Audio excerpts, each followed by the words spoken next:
Okay, so we're reading not the whole text, but selected chapters. We're reading the forethought, and then which is the preface, chapter one of our spiritual strivings. So the forethought and the spirit of our spiritual strivings, they go together. I would say they work as a constellation.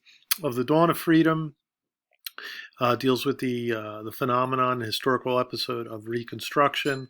Chapter three of Mr. Booker T. Washington and Others is his famous debate with Washington, which is basically a discussion of education as part of the democratic process. Um, Chapter four and six also deal with the notion of education. Chapter four is a memoiristic piece where Du Bois talks about his first teaching position in the Deep South. Chapter six is all about the uh, black university, the training of black men, black higher education. So, which where he talks about his idea of the talented tenth. Chapter 10, right? So we skip to chapter 10. By all means, read the other chapters if you want. This is just trying to make the reading a little bit more streamlined. Chapter 10 is on the African American church, religion.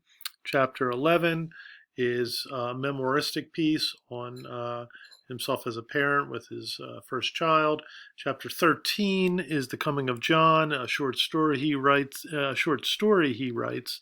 On based on a Negro spiritual, and finally, chapter 14, the Sorrow Songs, where he explores the Negro spiritual.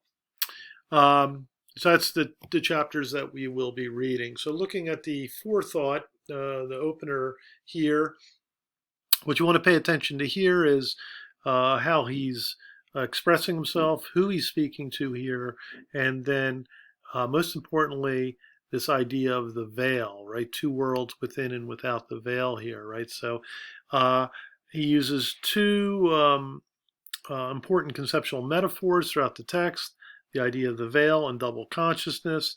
And in the preface, he talks most about the veil. He will reference the veil several times throughout the text. So you want to keep it in, keep in mind how he's using it. So think about what a veil is, why it's used in a general sense, and then how he's using it in this particular sense, to serve as a type of metaphor for his larger philosophical project.